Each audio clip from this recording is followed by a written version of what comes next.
বিল্লাহি মিনাশ শাইতানির রাজিম। বিসমিল্লাহির রহমানির রহিম। আজকের এই বিক্ষোভ সমাবেশে সম্মানিত সভাপতি ২৮০০ দক্ষিণ থানার আমির জনাব আদিউল ইসলাম, উপস্থিত নারায়ণগঞ্জ জেলার শুরা ও কর্ম পরিষদ সদস্য টার্গেট সেক্রেটারি জনাব মাসুদুর রহমান গিয়ার ভাই, ইঞ্জিনিয়ার বাকি ভাই সহ অন্যান্য নেতৃবৃন্দ এবং উপস্থিতি সাংবাদিক ভাইরা, আসসালামু আলাইকুম ওয়া রাহমাতুল্লাহি ওয়া বারাকাতুহু। আপনারা জেনেছেন আমরা 5 দফার দাবিতে আজকে এই বিক্ষোভ মিছিলে সামিল হয়েছি। আমাদের মোহতারাম সভাপতি 5 দফা দাবি কি পরিষ্কারভাবে আপনাদের সামনে তুলে ধরেছেন।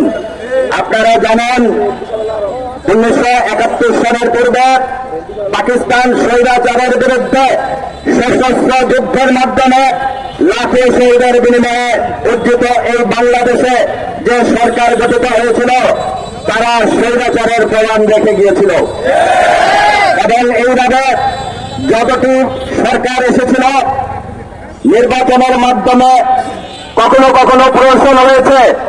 ওই সরকারগুলোর মধ্যে বিরোধী মত দলনের জন্য তারা বহু লোককে প্রাণ দিতে হয়েছে। আমরা কি চাই আবারও 71-এর সেই ইয়ের মাধ্যমে আবারও নির্বাচন হোক এবং স্বৈরাচার সৃষ্টি হোক? আমরা কি চাই? আমরা চাই 2024-এর সেই জুলাই আগস্টের যে বিপ্লব হয়েছিল সেই বিপ্লবের সনদের মাধ্যমে আগামী নির্বাচন হতে হবে ইনশাআল্লাহ। আমরা আরো চাই এই স্বৈরাচার যদি আমাদের দেশ থেকে উৎখাত করতে হয় তার সর্বশ্রেষ্ঠ হাতিয়ার হচ্ছে পিয়ার পদ্ধতিতে নির্বাচন।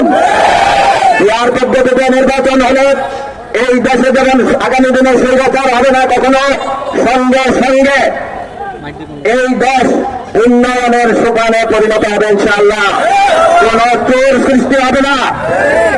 আমরা চাই এই দেশকে যারা ধ্বংস করেছে, যেই স্বৈরাচার পালিয়ে গেছে তাদের সঠিক বিচার হোক। কি বলেন?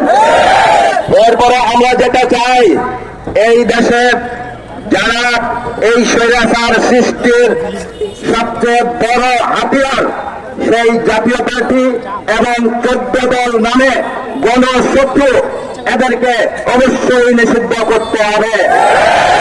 আর এই দেশে অতীতে যেই নির্বাচন হয়েছে, অন্ধকারে রাতে নির্বাচন হয়েছে, দাঁড়ি নির্বাচন হয়েছে, সূক্ষ্ম কারচুপি স্থূল কারচুপি যা নির্বাচন হয়েছে, আমরা আর সেই ধরনের নির্বাচন দেখতে চাই না।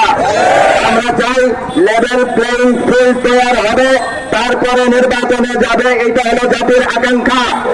এবং সবচেয়ে বড় বিষয় হলো জাতি চায় যার ভোট সে দিবে, যেখানে ইচ্ছা সেখানে দিবে, যা তাদের চয়েস মতো তাদের নেতা নির্বাচন করবে।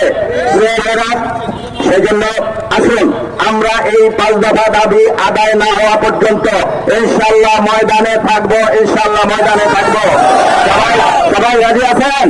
আলহামদুলিল্লাহ। আমি আমার এই সংক্ষিপ্ত বক্তব্য শেষ করলাম, সময় বেশি নাই। আমরা এখনই ইনশাআল্লাহ মিছিলে যোগদান করব। সবাইকে আসসালামু আলাইকুম ওয়া রাহমাতুল্লাহি ওয়া বারাকাতুহু।